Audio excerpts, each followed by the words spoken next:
వి gold trusted gold buyers తాకట్టులో ఉన్న బంగారాన్ని విడిపించి ఈ రోజు ఉన్న మార్కెట్ ధరకే కొనబడును. మరిన్ని వివరాలకు సంప్రదించండి 77107720. నర్సీపట్నం సంబంధించి వైఎస్ఆర్ కాంగ్రెస్ పార్టీ ఆధ్వర్యంలో మరి ఏదైతే జగనన్న ప్రభుత్వంలో మెడికల్ కాలేజ్ ఇచ్చారో దాన్ని పీపీపీ విధానంలో మరి ప్రైవేటు సంస్థలకు అందరూ కూడా ఇస్తున్న సందర్భంగా దానికి నిరసనగా ఈరోజు వైఎస్ఆర్ కాంగ్రెస్ పార్టీ ఆధ్వర్యంలో మరి శాంతియుత నిరసన ర్యాలీ గాంధీ విగ్రహం వద్ద మరి పిలుపునివ్వడం జరిగింది. మరి అందులో భాగంగా మేమందరం కూడా శాంతియుత ర్యాలీ చేయడానికి, శాంతియుతంగా నిరసన తెలపడానికి మా తాలూకా ఉద్దేశాన్ని ఈరోజు అసెంబ్లీ సమావేశాలు ప్రారంభించిన సందర్భంగా మా ప్రాంతంలో ఉన్న మరి ఏదైతే పేదలు ఉన్నారో మరి వాళ్ళందరూ కూడా న్యాయం చేయాలనే ఉద్దేశం మీద ఒక శాంతియుత నిరసన చేపట్టాం. మరి అందులో భాగంగా ఈరోజు మరి అప్పటికే పోలీసులందరూ కూడా రావడం జరిగింది. వందలాది మంది పోలీసులందరూ కూడా వచ్చి మమ్మల్ని అందరినీ కూడా అక్రమంగా అరెస్ట్ చేయడమే కాకుండా మరి వేరు పోలీస్ స్టేషన్లో తిప్పి ఈరోజు రావడం జరిగింది. అయితే మేము ఒకటే అంటున్నాం, ఈరోజు మీరు ఎన్ని అక్రమ కేసులు కట్టినా సరే మాకు పర్లేదు.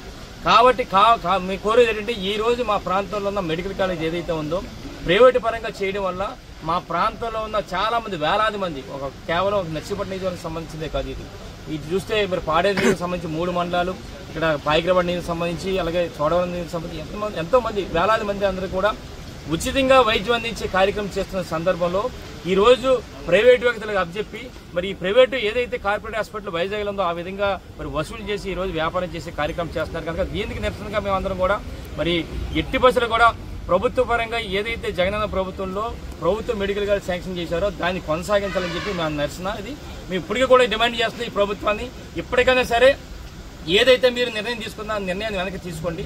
లేని పక్షంలో రేపు రాబోయే రోజుల్లో కూడా మరింత ఆందోళన కార్యక్రమం చేస్తాం. మీరు చేసే కార్యక్రమం ఏంటంటే కేవలం వ్యాపారస్తుల గురించి వ్యాపారం చేస్తున్నారు తప్ప ఈ ప్రాంతంలో ఉన్న పేదల గురించి కానీ మధ్యతరగతి కుటుంబాల గురించి ఎక్కడ చేయట్లేదు. మీరు వాళ్ళందరికీ కూడా ద్రోహం చేసినట్టుగా మేము భావిస్తున్నాం. ఎట్టి పరిస్థితుల్లో కూడా ఏదైతే ప్రభుత్వం నిర్ణయం తీసుకుందో పీపీపీ విధానాన్ని దాన్ని వెనక్కి తీసుకొని ఈ ప్రాంత ప్రజలందరూ కూడా న్యాయం చేయాలని చెప్పి మీ ద్వారా కోరుతున్నాం సార్. నమస్కారం.